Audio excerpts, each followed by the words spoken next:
This episode isn't about whether a leader is popular, controversial, or accused of wrongdoing. This episode is about what the international system just proved it's willing to do. Because when coercive action occurs against a sitting head of state without multilateral authorization, without regional consent, and without judicial sequence, the issue stops being about the country and it becomes about precedent. And precedent never stays where it starts, because when force replaces processes, the rules stop protecting everyone. And remember, if you want more Africa First stories the Western media ignores, hit subscribe. We don't chase the headlines, we chase the truth behind them. And by the end of this video, you should understand a few things. 1. What Venezuela actually revealed. What President Maduro stands to gain. Why African leaders are watching so closely. And why the absence of African veto power in the United Nations Security Council makes this moment especially dangerous. How do you capture a high-value target when the whole world is watching? You create a masterclass in deception. The CIA set the stage with a single building as bait and filled the sky with 150 aircraft to create a deafening sonic shield for the helicopters to drop Delta forces. F-35s lit up the perimeter, turning night into day. By the time the dust settled, the helicopters had already touched down and Maduro was gone. We'll also look at how the US uses the F-35 jets and its Navy to launch a large-scale attack, all in the video ahead. In the dead of night that is 2 in the morning, the lights went out in Caracas. By 5 a.m., the president of Venezuela was gone. But how US played deception games. While the whole world were focused on the aircraft carriers in the Caribbean, a shadow war was being fought on the ground. This wasn't an invasion, it was a surgical extraction. We finally have the declassified timeline of how US forces breached the heart of Caracas and extracted Nicolás Maduro. Let's start with step 1. The setup. This didn't happen overnight. For months, the US had been tightening a naval quarantine around Venezuela. The US Gerald R. Ford Carrier Strike Group and the US Iwo Jima Amphibious Ready Group were parked off the coast. The pretext was clear. The U.S. designated the Venezuelan government a narco-terrorist state, specifically targeting the drugs lords, but while the Navy squeezed the coast, intelligence assets were tracking one man. They waited for a specific window, a moment where Maduro was stationary and vulnerable. Step 2. The strike. It began at exactly 2 in the morning Venezuelan Standard Time. High above, several F-35 stealth fighters punch a hole through the enemy lines, destabilizing their anti-air defenses. Like these Russian S-300 missiles located all over the strategic high-value target. With the skies clear, the path opens for Delta Force helicopters to fly straight towards the mission. Here comes the deception as the helicopters flew. The jets started firing with more strikes as it hit Fort Tuna, the main military base and command center, and La Carlota Air Base, destabilizing Venezuelan air support. Reports from the ground describe widespread explosions and a sudden communications blackout. The chaos wasn't the goal, it was the cover. But how did the raid happen? We have to look at step 3. Under the cover of darkness and chaos, the Tier 1 operators went to work. But what is the exact unit tasked with the mission? It is the Delta Force, one of the most elite secretive special forces units in the US military. Witnesses in Caracas reported low-flying aircraft skimming the rooftops, flying well below radar coverage. The team breached a secure compound believed to be a safe house within the massive Fort Tuna complex. Resistance from the Venezuelan Presidential Guard was swift but ultimately futile, as the helicopters lay cover fire. The operators moved with surgical speed, landing on multiple points. But how exactly the capture and extraction happened? For this, let's look at step 4. Specialized helicopters hovered over the objective to insert the assault team. While dozens of attack helicopters laid down suppression fire, the Delta Special Forces descended and started the search for the high-value targets. How did they find him? Simple. The CIA had planted spy inside Nicolás Maduro close circle. While back in the US, Delta Force built an exact replica of his safe house, rehearsing the raid until they could do it blindfolded. While operators breached the room so fast, his security could not even react to the situation as the sound of flash grenades disoriented the security guard. Using blowtorch, they caught him before he could even lock all the doors. Maduro's shock and awe froze him as Delta Force breached the compound. Nicolás Maduro and his wife, Celia Flores, were physically secured. This wasn't a negotiation. They were detained and immediately moved to the extraction point. These aircraft are capable of performing urban extractions from buildings and refueling in midair. Within minutes, they were airborne, leaving Venezuelan airspace and heading to a secure floating staging base in the Caribbean. All right, so what happened in Venezuela matters first because people were affected. Institutions were destabilized. Civilians absorbed uncertainty. A nation's political trajectory was altered under external pressure applied outside established legal pathways. And that harm is real. The international systems claim disputes are handled through courts, extradition treaties, regional mediation, and authorization by the United Nations Security Council. Force is supposed to come last, and in Venezuela, that sequence did not hold. Coercive pressure came first, legal explanation followed afterward. So Africa recognizes this pattern. Libya was framed as humanitarian necessity. Cote d'Ivoire as electoral correction. Across the Sahel, sanctions and recognition decisions have reshaped leadership outcomes without African authorization. So different narratives, same structure. And Venezuela confirms the structure is current, not historical.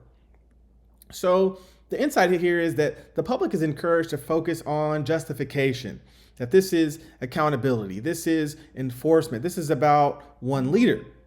And that framing keeps attention on accusation and not the process. So the truth here is that there was no Security Council authorization approving the use of force. Under international law, the use of force inside a sovereign state without such authorization remains unlawful.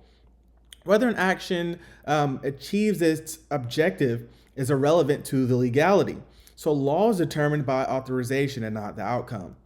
Once force is normalized without approval, law stops constraining actions. And it only appears after the fact as explanation. So that is not disorder, that is selective enforceability. And selective enforceability does not spread evenly, as we know. States with deterrence leverage are negotiated with, and states without it are pressured. So African states are recognized as sovereign, but the system does not reliably protect that sovereignty when force is used.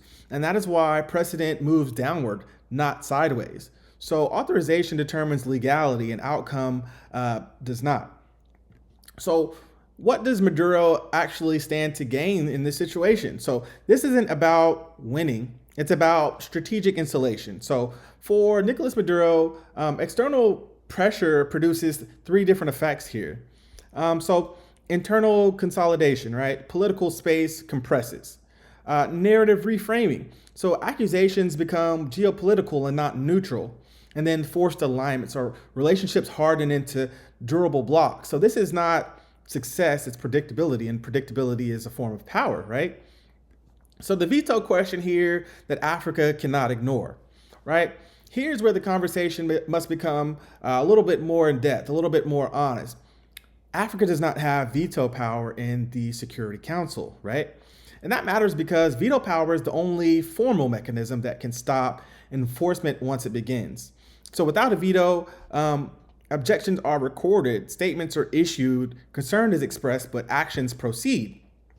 However, here's the deeper truth that's rarely stated. Even if Africa had a veto tomorrow, it would not automatically protect African states. And if you ask why, it's because a veto only restrains power when ignoring it is costly. So every current veto holder has nuclear deterrence, escalation dominance, or systemic retaliation capacity. The veto works because it's backed by force or consequences. And without that leverage, a veto becomes symbolic or a procedural objection that can be bypassed if the cost of ignoring it is low. And this is why Venezuela matters. It demonstrates that when enforcement proceeds without authorization and without consequences, the system is testing how much rule breaking will be absorbed. So Africa currently lacks veto power, nuclear deterrence, and unified escalation leverage. And that combination makes African sovereignty procedural, not protected. And this is not a moral failure, it's a power imbalance, right? And so what does that mean for other heads of state? And this is the message that leaders are receiving quietly. Enforcement no longer reliably begins with warrants, extradition, or multilateral approval. The message is simpler. If leverage exists, process may follow, not precede action.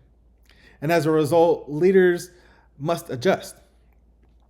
Travel becomes regional, jurisdiction exposure is minimized, security hardens, and cooperation with Western legal systems declines.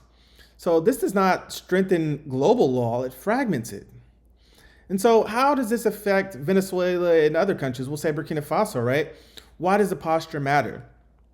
Venezuela and Burkina Faso have limited formal ties, but under Ibrahim Traore, Burkina Faso represents a shared posture. So skepticism of selective enforcement, resistance to inherited dependency, insistence on autonomous decision-making. So this is not an alliance, it's an orientation. And orientation is how new blocks begin. So here's the truth plainly stated, right? Venezuela matters because it shows the rules are no longer guaranteed. Africa's lack of veto power matters because objections without leverage do not stop enforcement. And even veto power without deterrence is only symbolic. So a system that applies rules selectively does not create order, it creates hierarchy. And Africa's position here is that we understand hierarchy because it has lived historically under it. So, mashallah, that's your African insight for today. Please don't forget to like, comment, and subscribe because I'm MrEmpowerTV. We don't chase the headlines, we chase the truth behind them. This is Mr. Empower, and I'll see you in the next video. Peace.